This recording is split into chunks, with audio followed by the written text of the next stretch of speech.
qué es lo que puede pasar. Para explicarnos todo esto está en línea el querido Daniel Sauzay, abogado constitucionalista, profesor titular y director de la carrera de posgrado de Derecho Constitucional de la UBA, expresidente de la Asociación Argentina de Derecho Constitucional. Buenos días, Daniel. ¿Qué tal, Nico? ¿Qué tal, Miguel? ¿Qué tal, Natalia? ¿Y qué tal, Daniel. Roberto? ¿Cómo va? ¿Qué tal? ¿Qué decir? Bien, Daniel. Un gusto hablar con ustedes cuatro. Sí. ¿Cuántos años dedicó de su vida a estudiar la Constitución? Muchos. Digamos que si pensamos desde que soy profesor, que empiezo con la democracia, van a ser 40 años. Ajá. Pero para atrás también, porque yo hice también un posgrado en París antes. Así que nos debemos acercar al medio siglo. Sí.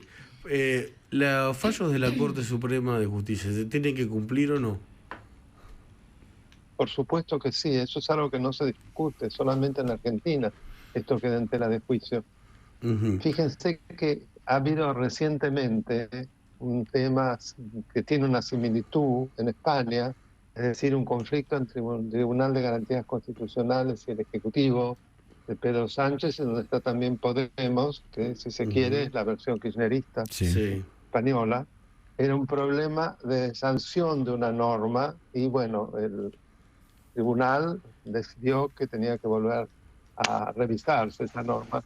Fue muy criticado por el Ejecutivo, pero claramente establecieron hay que cumplir la Constitución, la manda de la Corte, del Tribunal Constitucional, que es el equivalente a nuestra Corte, se cumple.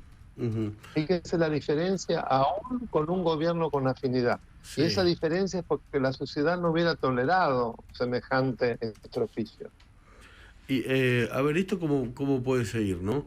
El presidente dijo que iban a recusar a los jueces de la Corte y que se iba a presentar un recurso in extremis. ¿No puede explicar eso? ¿Qué significa recurso in extremis? Bueno, acá hay dos cosas. En primer lugar, la recusación nunca es después que se dicta un fallo. Claro. La recusación es para recusar previo y se hará o no lugar a esa recusación.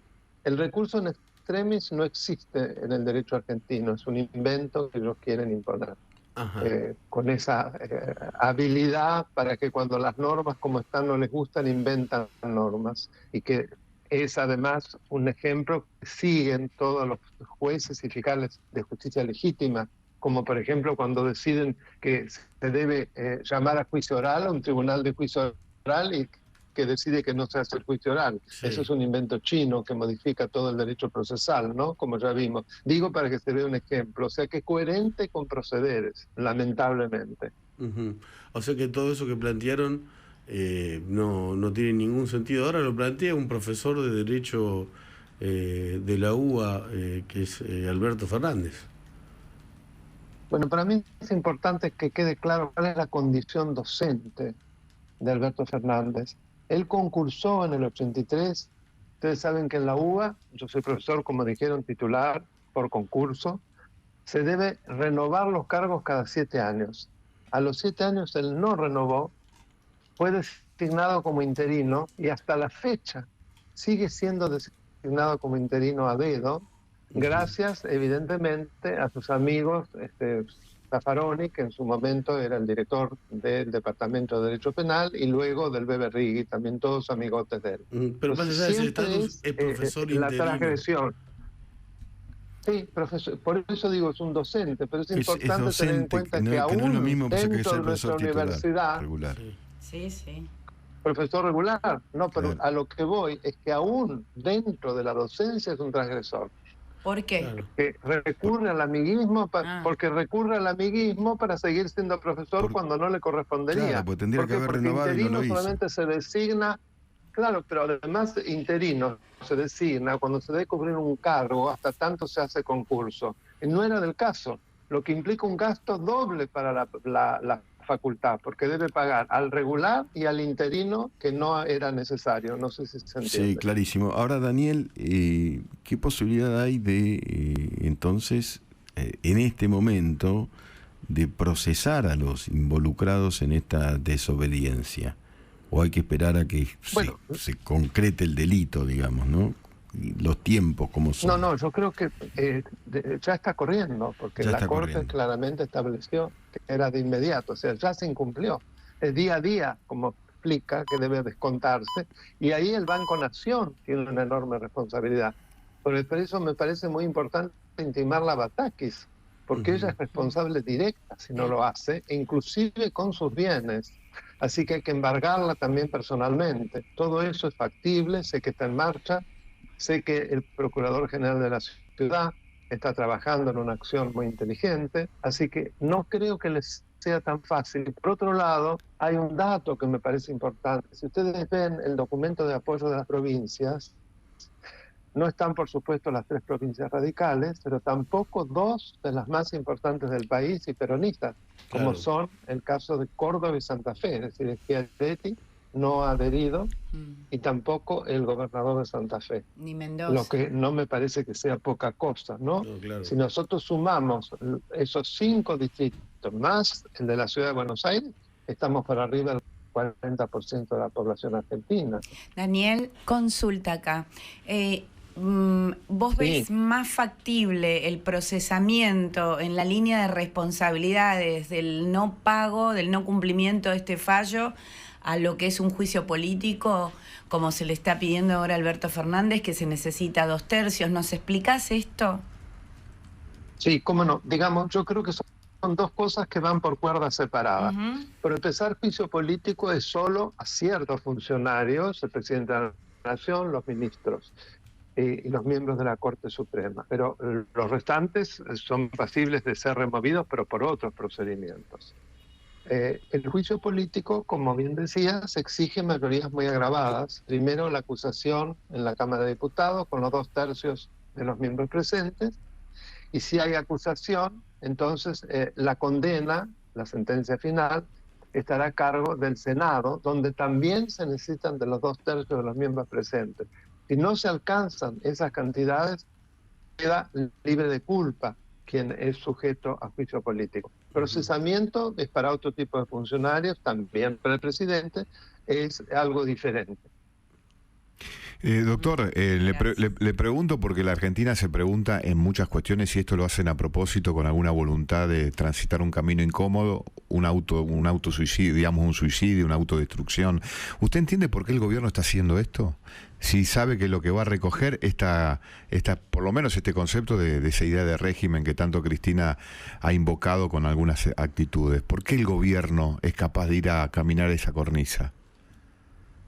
Bueno, ¿qué tal, Roberto? Yo creo que fundamentalmente acá hay que mirar a Cristina, pues detrás de todo esto está Cristina. No nos equivoquemos, ella busca su impunidad y está muy desesperada. Y Zanini. Con lo cual hay que ir para allí. Y por supuesto Zanini, que es su abogado y que acá también tendría una responsabilidad como Procurador General del Tesoro. En ¿no la es cierto? letra, Zanini. Procurador del Tesoro de la Nación, es la letra. El jefe de todos los abogados del Estado. Siempre lo fue y lo sigue siendo. Como el memorándum de entendimiento con Irán. Ahora, exactamente, sí. Estamos en la misma situación. Por eso se repite, es una suerte de combo que es un modelo. Ahora, hubo como una serie de hechos que terminan en este que es extremo, pero que venían de alguna manera desafiando la Corte, ¿no? Cuando Cristina no decide acatar o no decide quién es, como dictamina la ley, quién iba a ir al Consejo de la Magistratura en el Senado y divide el bloque en lo que la Corte llamó un ardid, y después de un fallo de la Corte que le dice no, que tiene que enviar a otro consejero, lo hace también Cecilia Moró en la Cámara de Diputados tratando de paralizar el Consejo de la Magistratura. Eso también es un desafío de la Corte, ¿no? Pero absoluto, por supuesto. Claro que es un desafío a la Corte, pero fíjense que además permanentemente, desde el trabajo artero, si no sale como a mí me gusta, yo paralizo el sistema, paralizo la justicia, paralizo la magistratura, lo cual es gravísimo. Inclusive ahora nos hemos comprado una crisis, gracias a Cristina, donde no debía haberla. Terminamos de festejar lo del Mundial y nos cayó este exocet. Está el antecedente del procurador Sosa, ¿no? En Santa Cruz, el jefe de los fiscales de la provincia, que cuando empieza a investigar qué pasó con los fondos que había recibido la provincia por regalías petroleras, lo echan, hacen desaparecer el cargo, lo dividen en 2. La Corte Suprema, creo que de la Nación, 5 veces le despidió a los funcionarios de Santa Cruz. Ordenó, gracias, que lo repongan y no lo hicieron. No, pero está bien. Exactamente. Bueno, yo lo tengo muy fresco porque soy el abogado de Eduardo Sosa, me siento muy honrado, un hombre de bien. Recordemos que el último acto de Néstor Kirchner, que se parece mucho a lo que quiere hacer Fernández, fue poco antes de morir, creo que un mes antes, fue reunir a todos los gobernadores peronistas en Río Gallegos para denunciar un golpe de Estado de la Corte Suprema contra la autonomía de la provincia de Santa Cruz y el pedido de juicio político a la Corte. Fíjense qué similitudes, como un modelo. Ese fue el testamento político de Néstor Kirchner. Y también, esa es la verdad, ese era Néstor Kirchner. Sí. Ahora, inmediatamente después también de que la Corte ratifica la condena de Milagros Sala, que el kirchnerismo le esté pidiendo al presidente que la indulte, es también parecido, ¿no? Porque la Corte ratifica la condena e inmediatamente dice, indúltela. Está en el mismo orden de cosas, pero no nos olvidemos que Milagros Sala se abre la boca, debe decir muchas cosas, ¿no? Como pasa con varios de estos personajes. El otro chofer que mataron en el sur, que parece que quería hablar. En fin, ahí Fernández hay que decir que actuó muy bien, porque efectivamente él no la podía indultar. No la podía indultar porque es una facultad que dentro de un sistema federal como el nuestro está dividido entre el presidente de la Nación, que solo puede indultar delitos federales, mientras que son los gobernadores los que indultan delitos de carácter local, que fue el caso de los delitos que cometió Milagros Sala y que por eso fueron juzgados por los tribunales de Jujuy, más allá de que después fueran ratificados en 2 casos por la Corte Suprema. Bueno, hay que ver qué pasa porque el kirchnerismo está presionando incluso un organismo que depende de Juan Grabois, la Secretaría de Fortalecimiento de la Democracia sacó un dictamen diciendo que puede indultarla y las madres de Plaza de Mayo le habrían dado un ultimátum. Si no la indulta el martes, dejan de ir a cualquier acto de gobierno. Es una crisis política. Sí, pero es una interna de ellos. Evidentemente se están resquebrajando y me da la impresión de que tampoco el presidente está dispuesto a poner todo su cuerpo en el asador, si se puede decir así, ¿no? Ahora, Daniel... El cuerpo es él. Va a indultar él, en este caso incumple él. Pues sería bueno, si el profesor de derecho penal, que sepa cuáles son sus responsabilidades. Que además, el día que deje de ser presidente, no va a tener ningún fuero. Claro. Y hacer profecías esta pregunta es un poco retórica, pero ¿cómo puede terminar esta desobediencia del gobierno, digamos? ¿Tienen que pagar sí o sí? ¿Y si no pagan? Como bien decías, Miguel, es difícil hacer profecías. ¿Por qué? Porque no hemos visto nunca un incumplimiento de esta magnitud con un tema tan importante de alcance nacional. No olvidemos que permanentemente incumplen el tema jubilatorio, ¿no? El caso Badaro, y la cantidad de juicios que apelan sistemáticamente porque lo que esperan es que se mueran los pobres jubilados, así se recupere ese dinero. Es una cosa criminal lo que hacen y después dicen que realmente son el gobierno popular. O sea que los incumplimientos son numerosísimos, lamentablemente. Muchas gracias, Daniel. Me imagino que cuando empezó a estudiar Derecho Constitucional nunca pensó todo lo que iba a pasar en la Argentina con ese texto hermoso que es la Constitución Nacional. Además, él se ha convertido en un referente, ¿no? Para nosotros. Sí, claro. Que aclara un poco la verdad que no. Yo les agradezco mucho y recuerdo que hay un capítulo en el libro de Crónica de una historia argentina de Fernández Díaz, que me lo dedica a mí, lo cual me honra, que había sido una nota de él de un domingo, en el cual precisamente pone Relato Salvaje, el día ni idea que yo salté, ¿no? ¿Y por qué lo hice? Dice Hidalgo, profesor, que después de cientos de veces de alertar, ve la manera grosera en que se está violando la Constitución y que la presidenta explica mal inclusive un acto que acaba de dictar, ¿no? Yo recomiendo la lectura porque además que tiene la pluma magistral de Jorge, creo que es muy categórico de lo que ustedes dicen sobre mí, que yo les agradezco profundamente a los 4. Muchas gracias, Daniel. Un abrazo.